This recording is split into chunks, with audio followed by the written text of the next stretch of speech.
How open are the conversations with open domain chatbots? A proposal for speech event-based evaluation. Open domain chatbots are assumed to converse freely without being restricted to a topic, task, or domain. However, the boundaries of openness are not clear. Our goal is to clarify these boundaries with two studies. Let's first define a speech event. Daily conversations are based on different types of activities which are essential for the interpretation and generation of meaningful utterances. The activity types can be described with various terms, and they provide necessary constraints for the interpretation of space. Goldsmith and Baxter use the term speech events for different types of daily conversations between humans. There are also differences between speech events and speech acts. Speech events describe the conversation as a whole, whereas speech acts describe the intention of a single conversational turn. In their study on daily conversations between humans, Goldsmith and Baxter identified 39 speech events. For our study, we grouped them into three main categories. The first category is informal or superficial talk, which includes small talk, current events talk, joking around. The second category is involving talk, which includes making up, love talk, relationship talk, conflict, breaking up, or complaining. The third category is goal-directed talk, which includes group discussion, persuading conversation, decision-making conversation, giving and getting instructions.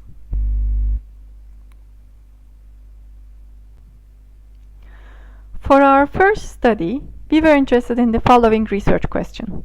Which speech events occur in the current evaluations of open domain chatbots? For this study, we used the publicly available Google Mina conversations, which include human-human and human-Mina chatbot conversations. In terms of the method, two independent annotators assigned the main speech event to human-human and human chatbot conversations. According to the results of the first study, 44 out of 50 human chatbot conversations were assigned the small talk as the main speech event category. Similarly, 49 out of 50 human-human conversations were also assigned the small talk label as the main speech event category, and there was 94% agreement between the annotators. In terms of summary and implications, both human chatbot and human-human conversations are limited to small talk speech event category. So we do not know how the chatbots perform on other speech event categories. Therefore, we designed a second study. In terms of the research questions, we were interested in the following. What would be an alternative evaluation scheme involving other speech event categories? And how would a state-of-the-art open domain chatbot perform in such an evaluation?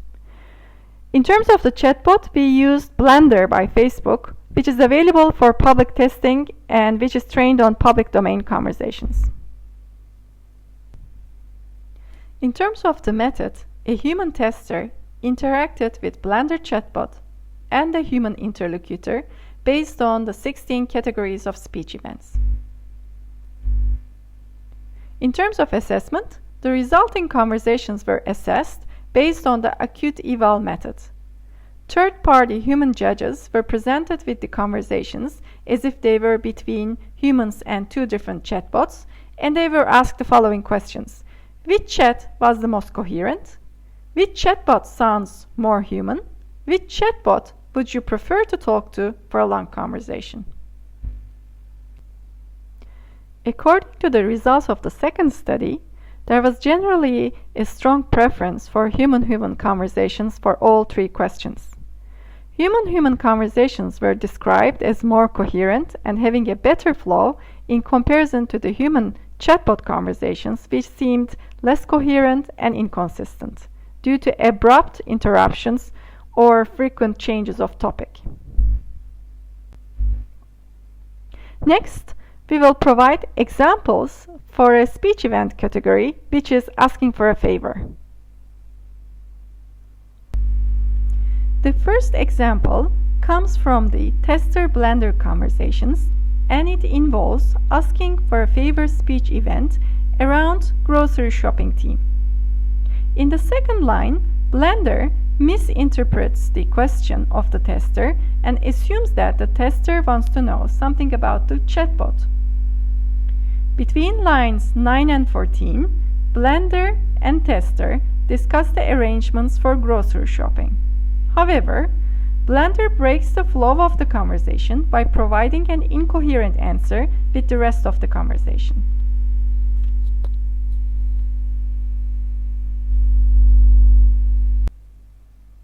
The second example comes from a conversation between the tester and the human interlocutor, representing the same speech event. In comparison to the previous conversation, tester-human conversation is much more coherent without any serious misunderstandings or communication breakdowns. It is possible that the models for the state-of-the-art chatbots could have been trained mostly on the data resembling small talk speech event, and tests focusing on this specific speech event may have led to positive evaluations for these chatbots previously. However, as the results of the second study indicate, there is room for improvement in the performance of chatbots for conversations representing diverse speech event categories. Therefore, the term open domain seems inadequate. Instead, we suggest using the term small talk chatbots with an emphasis that modeling small talk is not less meaningful than modeling conversations representing other speech event categories. We started with a small scale and pilot study, but we are working on the next steps to improve the limitations and extend the study further. If you're interested to hear more, or you want to get involved or have suggestions, please let us know. Thank you.